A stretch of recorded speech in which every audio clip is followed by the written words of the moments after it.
Et avant de faire la conférence à laquelle je vous remercie de m'avoir invité, je voulais reprendre cette idée de la pulsion dépendante de l'autre et son hétérogénéité entre le corporel et le psychique. Mais de manière purement linguistique, on a le mot sarx en grec, qui n'est pas soma, et qu'on a traduit par chair, et Merleau-Ponty va l'employer en parlant de la chair du monde dans la perception, qui est une espèce de chiasme entre le sujet et le monde. Et c'est là que le mot chair intervient, c'est-à-dire déjà chiasmique. Et en hébreu, c'est le terme nefesh, qui est employé, qui est supposé être chair, mais qui a été traduit dans la Septante par âme. Donc on voit combien chair et âme sont un chiasme. Voilà, je m'arrête là pour reprendre, pour faire écho juste à ce que j'ai entendu, pour reprendre le thème que vous m'avez invité à présenter et que j'appelle l'érotisme maternel ou la reliance. Donc je ne me propose pas d'affronter la pulsion der Trieb, mais de procéder à son appropriation, diraient les phénoménologues, dans une de ces tournures de la subjectivité parlante que j'appellerais donc la reliance de l'érotisme maternel. Je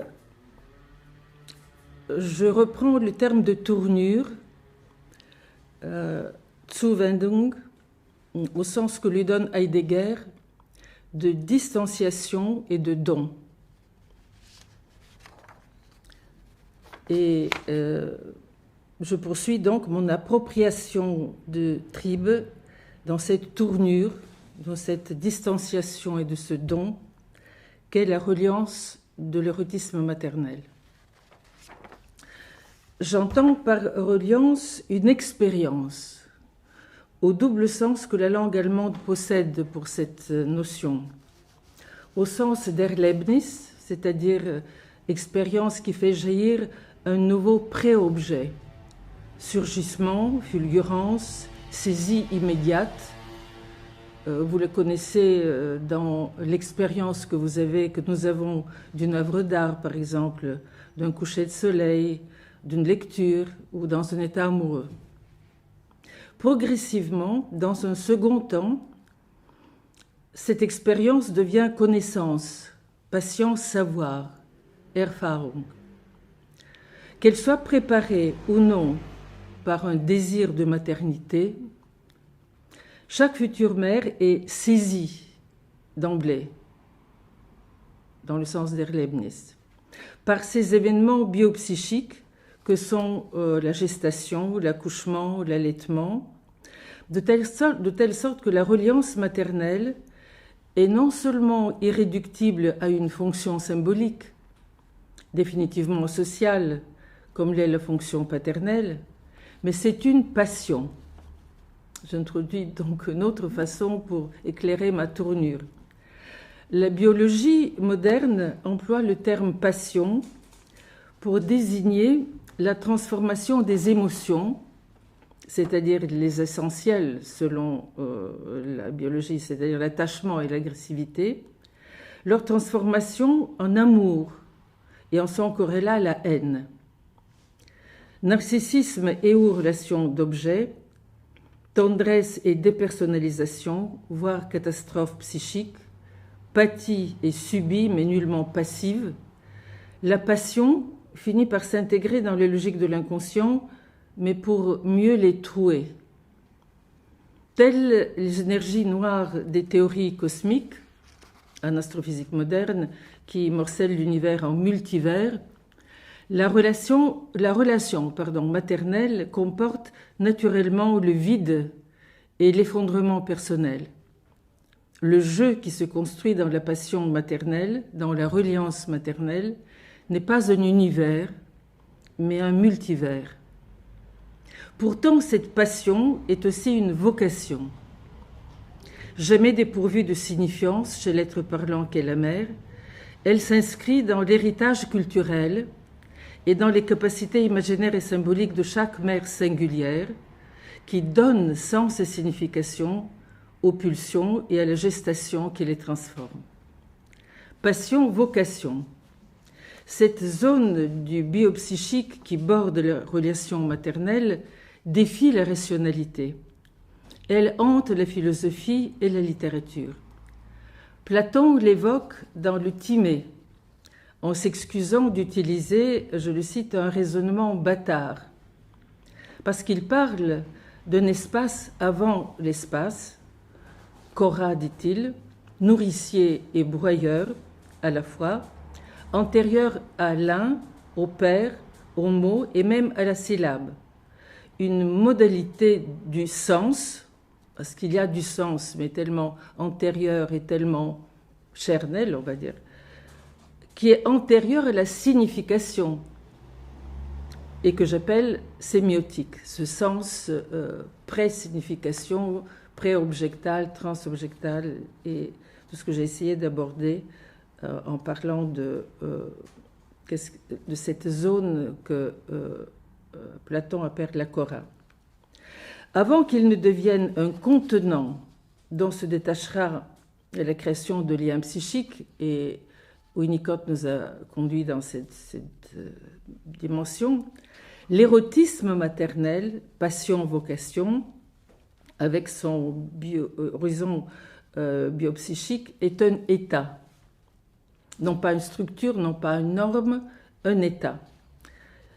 Je l'appellerai, en faisant allusion à Heidegger et Lacan qui reprend ce terme dans l'éthique de la psychanalyse, l'état d'urgence de la vie. Ce Not des Lebens, l'état d'urgence de la vie, une qualité d'énergie, toujours déjà psychosomatique chez l'être parlant, donnée et reçue pour être à la mesure de la conservation de la vie, pour être à la mesure et la conservation de la vie. Appelé das Ding la chose, cet état serait étranger, parfois hostile, entendons au sens d'une extériorité absolue au sujet, hors signifié, un intervalle entre moi et le monde, entre le sujet et l'objet, un entre-deux, ni je ni tu, mais derrière nous et par-delà l'objet, en direction d'eux, rapport pathétique, dit Lacan, que le sujet éprouve comme un affect primaire antérieur à tout refoulement.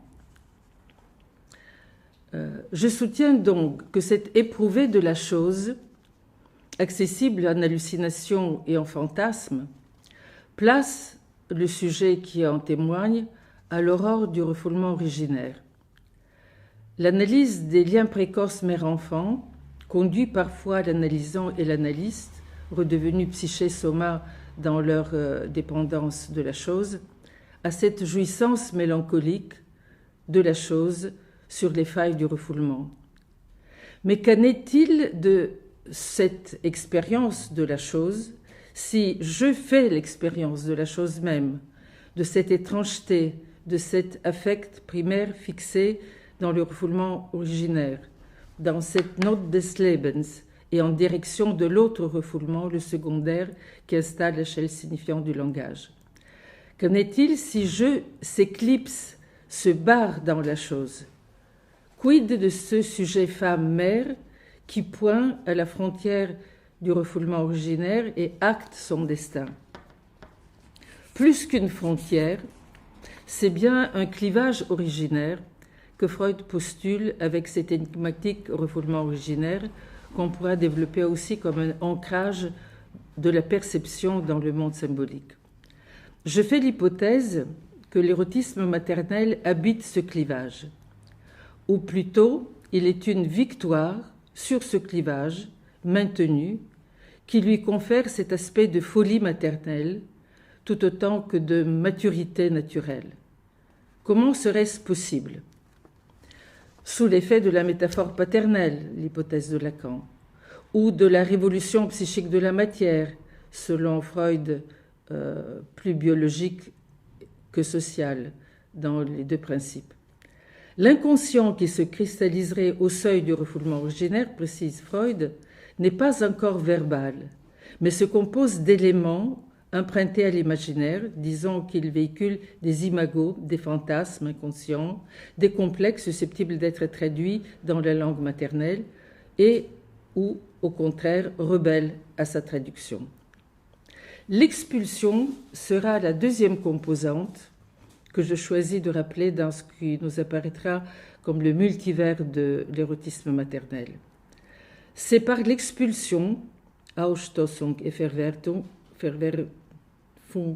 rejet et négativité, que la chose se délivre de son état de chose, se livre au monde et livre au monde un autre sujet vivant, parlant. Freud les repère dans le développement de la représentation psychique, ces mouvements de rejet, de Ausstoßung et Verwerfung, avec l'acquisition du langage et de la pensée chez l'enfant. Mais c'est l'érotisme maternel qui les porte dès le début, depuis la violence de l'accouchement, dans laquelle la mère risque sa propre intégralité, sa propre intégrité, psychique et physique, non moins que celle de l'enfant. La violence, donc, toujours biopsychique, pulsionnelle, de l'expulsion, se prolonge dans ce destin de la pulsion de mort que j'appelle l'abjection dans la relation mère-enfant. Inévitable processus de fascination-répulsion où il n'y a pas encore sujet-objet, ni même des objets. Le terme d'objet est très intéressant, il vient de Ponge. On a dit tout à l'heure que la littérature s'empare de ces états mitoyens. Ponge, anticipant le transitionnel de Winnicott, parle d'objet. L'objet est souvent abject parce qu'il mobilise la négativité, les destructivités des deux protagonistes. L'enfant me perd, il me tue pour me quitter. Oreste avant Édipe. De mon côté, pour m'en séparer et en redevenant au jeu, je le quitte en l'abjectant, en même temps que j'abjecte la chose dans laquelle nous étions confondus. L'abjecte, le continuum biopsychique que j'étais devenu aussi. Pour que la psychisation parvienne à se finaliser et que la négativité biopsychique assure la création de liens, l'érotisme maternel lâche la pulsion de mort elle-même dans le processus vital. Elle cohabite avec cette pulsion de mort dans le processus vital, tout en se reliant à la vitalité. Le maternel transforme les abjets, rejetés par la pulsion de mort dans le non-espace mère-enfant, elle les transforme en objets de soins, de survie et de vie, toujours sur cette frontière, toujours dedans et dehors, moi et autre, ni moi ni autre, entre deux. L'érotisme maternel sépare et relie, hiatus et jonction, trou et sens. La folie maternelle normale, comme dit Green, mais aussi l'emprise maternelle qui entrave la vie psychique et sexuelle de sa progéniture et souvent explose en haine, les symptômes sont multiples qui manifestent les catastrophes paroxystiques de cette abjection qui est une composante psychosociale normale de l'érotisme maternel. Est-ce en raison de cette prégnance de l'abjection dans l'érotisme maternel qu'on ne relève pas suffisamment son rôle structurant dans la construction de l'idéal du moi? Le père de l'identification primaire, cette Einfühlung à laquelle nous sommes amenés, invités avec le père idéal, c'est une image idéale du partenaire sexuel reconnu et recomposé par l'érotisme maternel, qui se dégage de son agressivité, de sa violence, de son abjection, pour investir le père aimant enfant de leur enfant.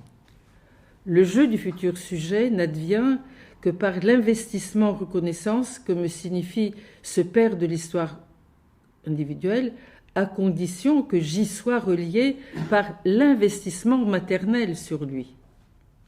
Investissement, je crois que c'est une notion essentielle à mon sens pour la pulsion que j'essaye de m'approprier avec une tournure spécifique que j'y repère dans le maternel, investissement, Besetzung, donc en allemand, ou Katexis en anglais, viennent de la racine sanscrite cred, srad, qui a donné credo et crédit.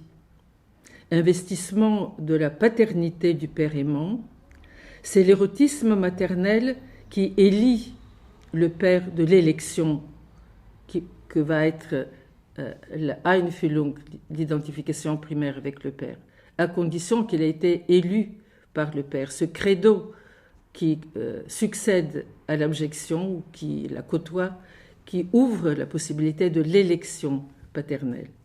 Parce qu'elle répète et répare l'élection qui lui a signifié ou pas son père propre, le père de la mère, la chose maternelle ajoute à son aptitude à l'abjection une nouvelle capacité, celle d'élire le tiers pour leur enfant. Une vocation s'ajoute à l'abjection en réponse à l'autre, son père, elle, et le géniteur, qu'elle transforme en père. Un facteur interne à l'intersubjectivité maternelle favorise le métabolisme de la passion destructrice en ce dépassionnement reliant qui va conduire à l'élection du père, de la fonction paternelle. Ce que j'appelle cette intersubjectivité maternelle, ces deux facteurs qui le favorisent, c'est ce que j'appelle l'Édipe biface de la femme. Édipe prime, homosexualité primaire avec la mère, et Édipe bis, accès à la tierciété du père. Le rapport maternel au langage s'éclaire à la lumière de ces deux Édipes que je ne vais pas développer ici, mais je dirais simplement que l'érotisme maternel inscrit et perlabore cet Édipe bis de la femme dans le couple avec l'amant père, ainsi que dans la préoccupation maternelle primaire avec l'enfant. Je dirais seulement quelques mots au sujet du rapport maternel au langage, consécutif à cette dynamique, cette tournure de la pulsion que j'essayais de pointer, et à l'Édipe biface de la femme. L'apprentissage de langage par l'enfant est un réapprentissage de langage par la mère. En parlant les écolalie et le langage de son enfant, retrouvant ainsi les bases pulsionnelles de la phonation dont m'avait parlé Ivan Fonagim, mais qu'avait découvert déjà Sabina Spielrein, chaque mère accomplit à sa façon la recherche proustienne du temps perdu, du temps de l'acquisition du langage, et remédie pas à pas à la non-congruence qui sépare affect et cognition, dont se plaint sans fin l'hystérique. Sur ces deux paliers que sont donc l'Édipe biface et l'apprentissage du langage, se bâtit un véritable cycle sublimatoire où la mère se pose en se différenciant avec le nouveau-né. Reliance lui aussi, je voudrais le comparer, ce cycle de l'apprentissage du langage où les deux parlent baby talk et après évoluent vers autre chose que le baby talk, je voudrais le comparer au cycle sublimatoire que Freud observe dans l'émission et la réception du mot d'esprit. La scène se déroule ainsi. Émission de signifiants énigmatiques, préverbaux ou verbaux, retrait pulsionnel de la mère qui n'investit pas son propre message, mais reste attentive à la seule réaction de l'enfant. Une sorte de prime d'incitation à l'expérimentation et au piège dans lequel va s'engager l'enfant, au droit à l'erreur. Et enfin, de cette circulation non dépourvue d'une certaine perversité, jeu dominant-dominé entre les deux, la mère obtient en retour une jouissance encore plus grande à la suite de la réponse de la part de l'enfant, qu'elle magnifie et encourage pour qu'il apprenne sa langue à lui, donc une langue étrangère à la femme, à la mère qui l'a encouragé à devenir propriétaire de sa langue à lui, grâce à ce cycle sublimatoire, si tant est qu'il arrive à être en résonance avec le mot d'esprit. On dit souvent que les femmes n'ont pas le sens de l'humour, mais en principe, elles ont la plupart du temps le sens du mot d'esprit tant que leurs enfants parlent. Et on ne voit pas à ce moment-là qu'elles font partie de cette spiritualité sous-jacente. Mais tant mieux, c'est le dépassionnement maternel, notre élément de ce multivers féminin maternel qui m'intéresse. En revanche, l'échec du dépassionnement installe en lieu et place de la reliance son en envers qu'est la possession de l'objet, de l'enfant-objet. Le néonaticide, l'infanticide ne donnent pas la mort. Ils sont l'œuvre de la possession. Incapable de donner, la génitrice qui le commet a scotomisé la reliance, la capacité de lien. Elle a capté la vie pour en faire un non-objet, hors temps et hors lieu, dans son narcissisme totalitaire, renvoyé à son stade ultime de matière morte, de nature morte, d'antimatière, cadavre aux congélations, aucun lien, hors temps et hors jeu. Plus couramment, lorsque la libido de la femme fait de l'enfant le but ultime de ses pulsions, la relation maternelle échoue dans l'emprise.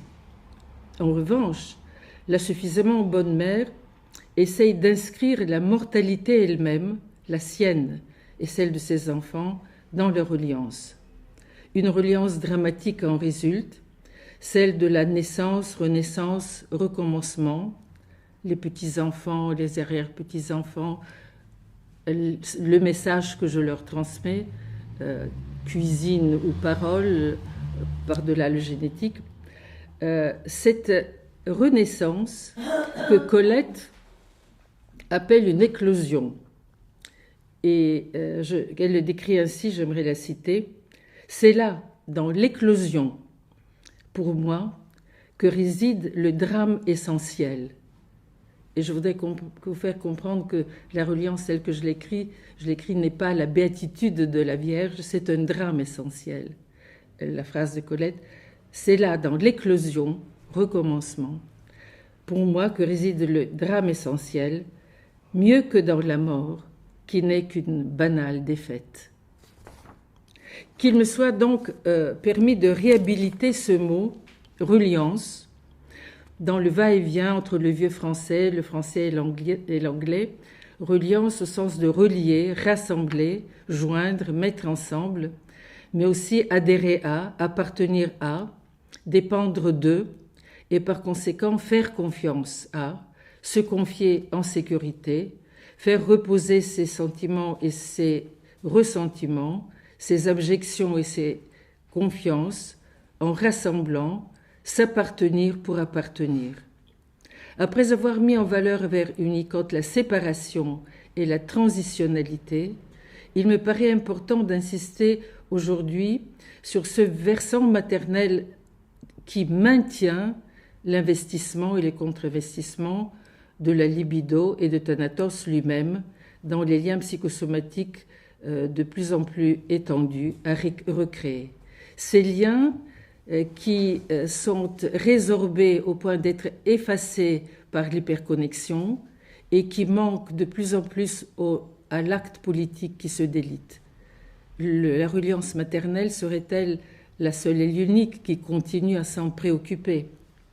Cet érotisme spécifique qui maintient l'urgence de la vie aux limites de la vie, je l'appelle une reliance. Je voudrais terminer en m'excusant d'avoir fait un texte écrit, mais je pensais qu'on devait être dans les 30 minutes et donc je voulais dire beaucoup de choses tout en étant relativement précise. Je voudrais terminer par un mot de Simone de Beauvoir, qui n'a rien à voir, vous me direz-vous, avec la reliance maternelle, mais ce n'est pas si clair que ça. si on lit ses rêves, par exemple, on voit combien elle était habitée, et le livre autour de sa mort, du mort de sa mère le montre, mais habitée aussi par la transmission, de transmettre à ses filles le deuxième sexe qui est devenu le féminisme, une sorte de reliance. Elle dit ceci: la femme libre est seulement en train de naître.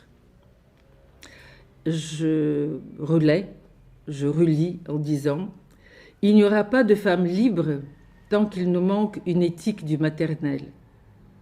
Elle est en train de naître et ce sera une éthique de la reliance. Il revient à la psychanalyse de l'entendre et de l'accompagner dans les nouvelles variantes de la parentalité. Merci. Oui, moi, évidemment, vous avez des perspectives très importantes.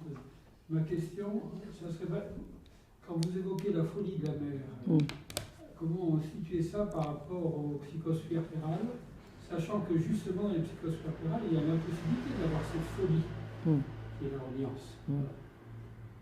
Et comment est-ce que vous situez par rapport, ça c'est une question plus structurelle, par rapport à la Mutterbildung freudienne, où là, c'est quelque chose qui ne peut que tourner mal et se délier. Ça rejoint peut-être ce que vous dites, mais la présentation du drame, c'est-à-dire du rapport entre la fille et sa mère, qui est un drame absolu, une tragédie même, puisqu'elle passe de l'amour absolu. Jamais l'homme n'arrivera à la hauteur de ce qu'une fille attend de sa mère. Mais en même temps, ça vire à la haine, ce qui fait peut-être que ça renvoie à l'idée de Lacan que tout vrai amour vire à la haine. Donc, c'est un autre registre. Lacan n'a pas été beaucoup aimé par sa mère, j'ai eu toujours cette impression. Mais bon, ça, je ne sais pas s'il faut mettre dans la bande. Écoutez, non, je pense qu'il y a de la psychose puerpérale dans tout accouchement qui passe inattendu, incompris et assumé, refoulé. Mais pourquoi chez certaines ça donne de la psychose puerpérale et pas sur tout le monde?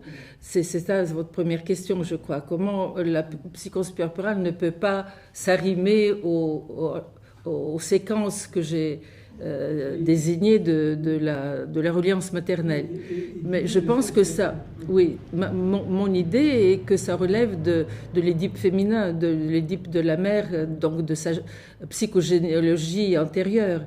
Et sa relation justement au maternel, là je suis obligée de reprendre ma distinction entre l'Édipe prime et l'Édipe bis, que j'ai développée l'année dernière. Danielle était présente.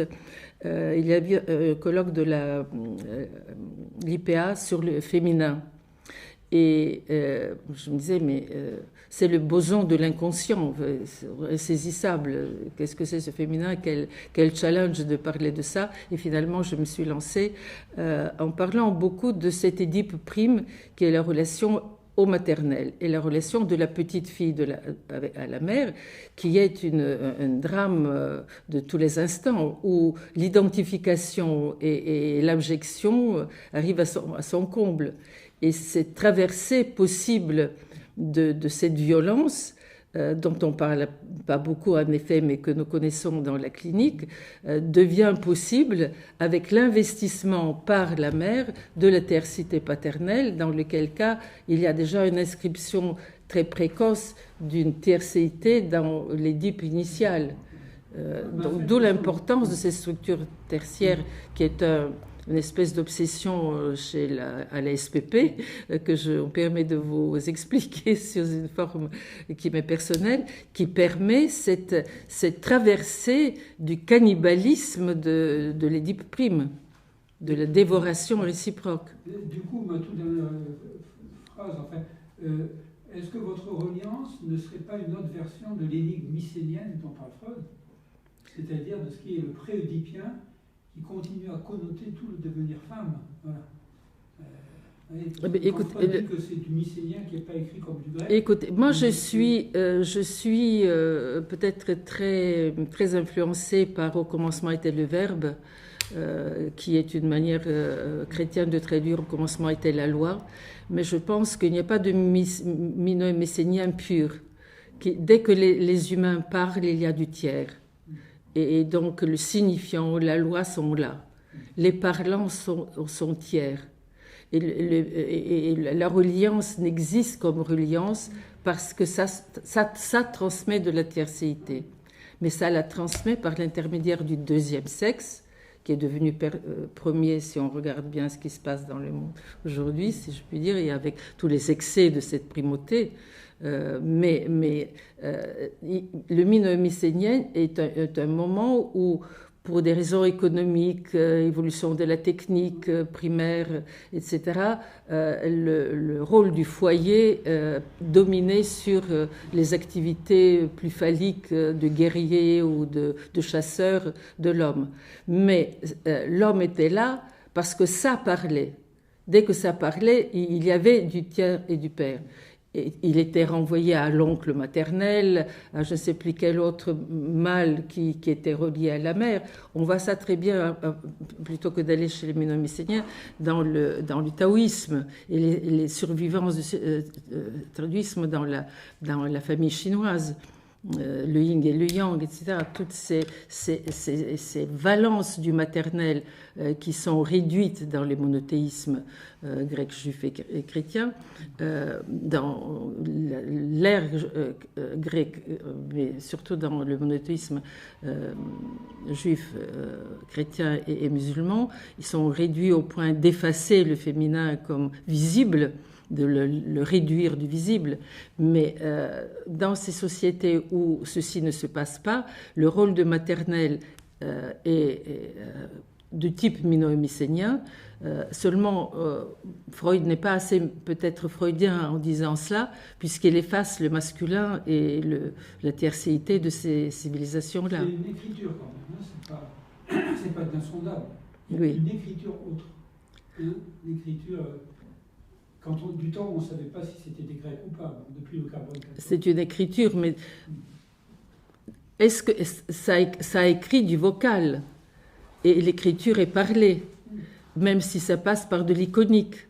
L'écriture égyptienne et chinoise ont un côté iconique, mais la capacité de parler, qui a du signifiant et du signifié, et qui a un objet, une extériorité et toujours déjà du monde qui est autre, c'est la phénoménologie qui travaille là-dessus et ses soubassements, suppose toujours une tiercéité qui se trouvait dans ces étapes-là de la civilisation minorée, pour des raisons de survie qui valorisaient la cuisine, l'oralité, tu vas manger, et ces dimensions-là, et qui, dans notre civilisation, qui commence à être saturée de techniques, et va vers le transhumanisme, pose une question quant à la survie de la tiercéité, c'est-à-dire du rôle du langage. Est-ce que ça parle toujours quand ça somnubile devant les images? Oui, mais autrement. Les prothèses. Ouais. Bon. Nous devons rattacher notre propos à la terre, à ce concept lacanien de la langue en langue. Pour moi, c'est le sémiotique. C'est le sémiotique. Voilà. Ah non, mais ça, écoutez, moi, ça aussi, hors cadre, j'ai beaucoup fréquenté Lacan, on devait partir en Chine ensemble, etc. Et si vous regardez la première édition des écrits, disait que Saussure n'avait pas compris ou avait sous-estimé le prélangage. Il y a des choses qui vont dans... Ce n'est pas la formule, mais c'est le sens. Et il ne connaissait pas les anagrammes de Saussure. Dans les anagrammes de Saussure, il y a une décomposition des mots, notamment les noms propres, qui sont disséminés tout au long du texte. Par exemple, le mot maternelle va se trouver ma, 3 fois ici, terre, 3 fois ici, enel, 3 fois ici. Donc il y a une espèce d'écolalie de l'essentiel, du message essentiel qui accompagne le texte sacré, qui ne va pas être dit, mais qui va être enrobé dans le message.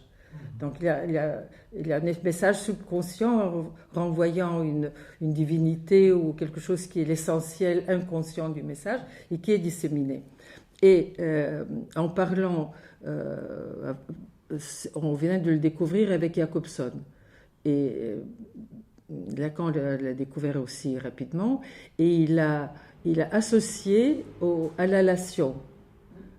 Et qui est venu à un moment postérieur dans sa pensée, quand il a inscrit dans essayé de justifier cette notion de signifiant en l'arrachant au sociorisme structurel et en l'inscrivant dans son écoute à lui, clinicien, du prélangage. Donc le signifiant de l'allation n'est pas le signifiant linguistique. Et c'est cette dimension-là qui m'intéresse dans la petite enfance et dans le rapport maternel au langage.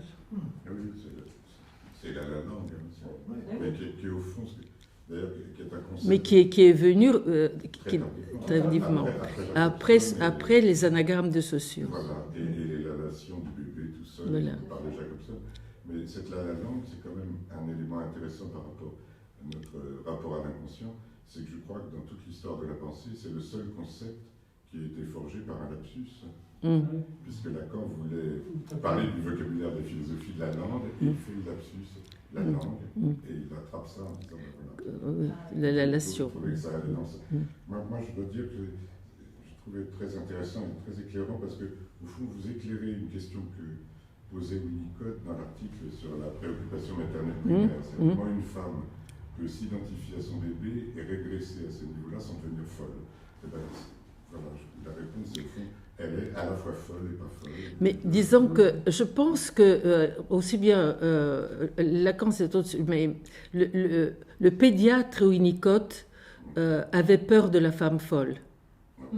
Et donc il a vu surtout dans le soin maternel la transitionnalité. C'est énorme. Mais il ne voulait pas trop creuser. Green, qui avait une connaissance de l'hystérique assez charnelle, on va dire, savait ce que c'est que la folie maternelle. Et je crois qu'il ne faut pas la diaboliser non plus. Ça a donné les sorcières. Ça fait partie de l'expérience maternelle et nous l'entendons maintenant, même dans les meilleurs des cas, quand les filles s'en tirent et quand elles deviennent psychanalystes. Mais c'est... quand j'ai eu cette notion de l'abjection, j'étais avec une analyse avec Élisée Barrande et on a travaillé ça ensemble, et j'étais en train de lire Céline. Et je me disais, mais comment ce type est arrivé avec ce rapport à l'allation dans la langue qui n'a pas de phrase et toujours du point de suspension. Ce qu'il dit de la littérature, de la sienne en général, c'est l'opéra du déluge. Comment il est arrivé à transmettre cette pulsation au voyage au bout de la nuit. Sa mère était dentelière et il y a une espèce de rage et de haine, de refus de cette maternité à la fois adorée et ravageante qu'il décrit dans une scène qui m'a été renvoyée par une patiente qui m'avait lu, qui est la scène de narrateur et de sa mère, qui se trouve, c'est je crois, dans Mort à crédit. Ils se trouvent sur un bateau et ils sont en train de vomir dans l'océan. Et le vomissement des deux parlait de tu manges et comment tu manges, et la mère et le fils qui sont en train de sortir leurs tripes. Et je dis, mais là, il parle de lui. Et tout ce qu'il veut vomir, c'est le judaïsme qui le fascine, dont il veut prendre la place, que je retrouve maintenant d'ailleurs avec Dostoïevski sur lequel je travaille, et qui est de règlement de compte avec le maternel. beaucoup plus que ce à quoi on renvoie, par exemple, l'antisémitisme, parce que je l'ai là-dessus, c'est-à-dire le pouvoir, l'argent, etc. Ça, c'est la face des choses. Ça, ils peuvent le dire en tant que populisme de base. Mais au fond, il y a cette abjection de l'originaire, de nefesh, qui est corps-essence, de la pulsionalité du texte biblique, qui est irrecevable, ou avec laquelle on est en compétition. Proust voulait faire les cathédrales, mais plus que les cathédrales, il voulait faire la Torah. Enfin, mais chez Dostoïevski, vous faites trop parler, vous voyez que je suis un peu prolixe, mais je finis avec une histoire. Dostoïevski n'avait pas cette attitude célinienne de violence crasse, une pulsionalité qui se trouve des ennemis à abattre, mais il s'est considéré lui-même comme l'objet indigne par son épilepsie aussi, sa maladie, le fait qu'il était condamné à mort, donc il était au bagne, il a dû souffrir des humiliations, et pour abréagir en quelque sorte cette humiliation et cette abjection de soi-même, il s'est fait joueur. Mais si vous lisez le livre du joueur, il ne joue pas d'abord pour lui-même, il joue pour une fille qu'il veut épater. Donc c'est un personnage, il joue pour un personnage maternel. Et il explique que jouer, c'est une débauche et une liberté, comme le fouet sur le dos du bagnard. Une espèce de violence, de la séparation. On est dans la chair, encore une fois, une espèce de moment de séparation, mais quand même on se libère. Ça fait mal, mais peut-être qu'on peut gagner, et ainsi de suite. Et il dilapide tout, son argent, la dot de sa femme, il demande toujours à ses amis un peu plus d'argent, et puis à chaque fois, quand il a tout dépensé, il va dans un temple, parce que ça se passe en Europe, normalement en Allemagne, il va dans un temple pour se confesser. Et puis se confesse, puis ça recommence. Un jour, il écrit à sa femme, cette lettre n'est pas connue, et donc il fallait que je la retrouve pour mon obsession avec Dostoïevski. Il dit que ses pas l'ont amené dans une synagogue. Et là, il a compris que Dieu lui envoie une douche froide. Et devant ce rejet, qui était une compréhension, il ne jouera plus. Ma chère femme, je jouerai plus, je travaillerai seulement. Et c'est vrai, c'est depuis ce moment-là qu'il abandonne le jeu. Donc il y a une espèce de reliance par rapport à la loi qui impose la norme, le fait d'écrire, le fait de se maintenir à vie, etc., par la confession scripturaire, par la lettre à sa femme, mais il a besoin de se confronter dans cette reconstruction vitale par une acceptation de ce qu'il craignait et qu'il avait transformé en objet abject qui deviendra maintenant la sacralité absolue.